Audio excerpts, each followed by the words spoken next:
Olá! No programa de hoje vamos falar sobre o projeto político-pedagógico, mais conhecido como PPP.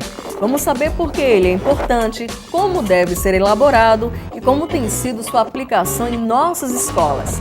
Eu sou a Nete Carvalho e o Escola Viva desta semana já está no ar. Toda escola tem objetivos que deseja alcançar, metas a cumprir e sonhos a realizar. O conjunto dessas aspirações, assim como os meios para concretizá-las, é o que dá forma ao chamado Projeto Político Pedagógico, o famoso PPP. Mas o que é e qual é a maneira correta de elaborar um bom PPP? Quem está conosco aqui no estúdio para falar sobre o assunto é a professora Irailde Correia, da Universidade Federal de Alagoas. Professora Irailde, o que é esse PPP?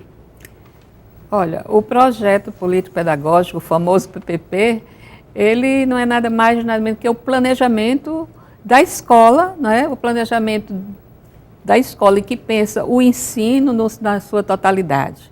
E esse projeto deve ser elaborado pelo coletivo da escola, né?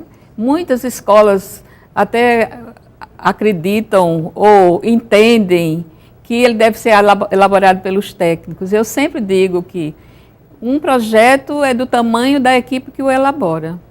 Então, se é elaborado pelos técnicos, é o projeto dos técnicos. Para ser um projeto de escola, ele precisa ser elaborado por todos que fazem a escola. No caso, os professores, funcionários, diretores, pais de alunos, então, e estudantes, envolvendo todo esse coletivo. Então, a comunidade também tem que participar dessa elaboração, é importante isso. É importante e o projeto político-pedagógico, nessa perspectiva, já traz uma dimensão que é o da gestão democrática, que envolve o trabalho coletivo, o planejamento participativo, não é? E fora não se pensar o planejamento assim, ele vai ser um planejamento na perspectiva produtivista, na perspectiva do mercado e não na perspectiva da formação humana. Agora, quais elementos não podem faltar num PPP bem elaborado, bem construído? Bom, num PPP é preciso inicialmente se definir, não é, quais são as finalidades da escola, quais são os seus objetivos.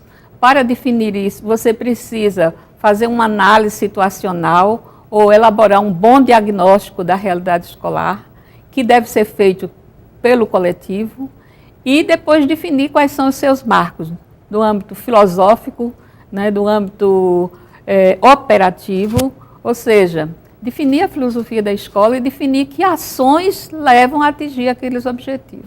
Então é importante respeitar a realidade de cada escola, né, dos meios que ela tem para trabalhar, não é isso, professora? Então, o ponto de partida para elaborar o projeto político-pedagógico deve ser sempre a realidade, né, para se atingir aqueles objetivos que se deseja alcançar.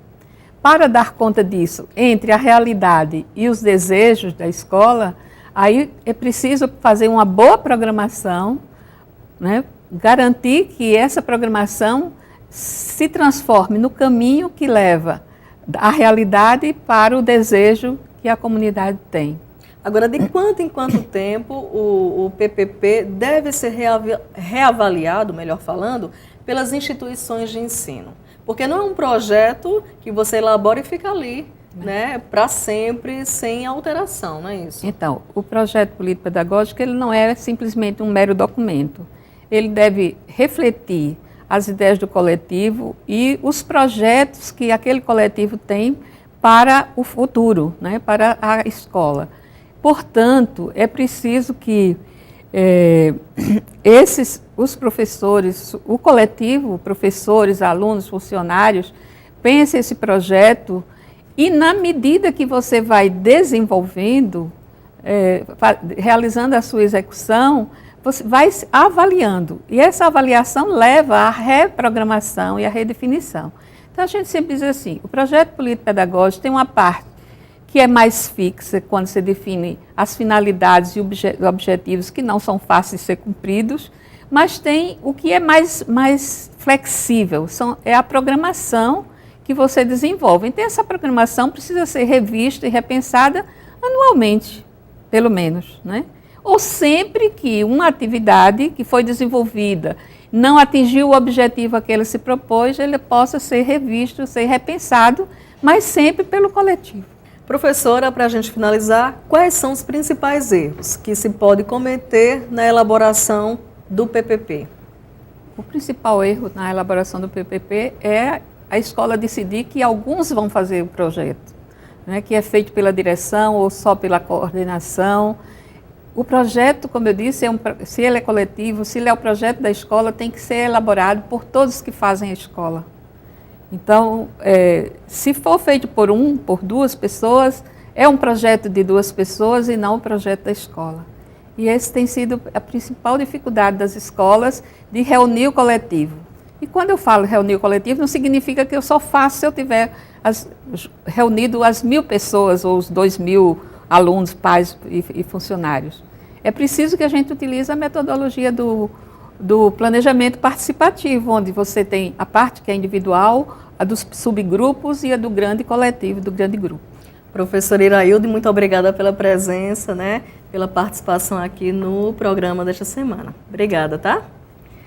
No próximo bloco, vamos conversar com Vanessa de Oliveira para saber como a Escola Geraldo Melo vem trabalhando seu projeto político-pedagógico. Não saia daí, o Escola Viva volta logo depois do intervalo. Até já!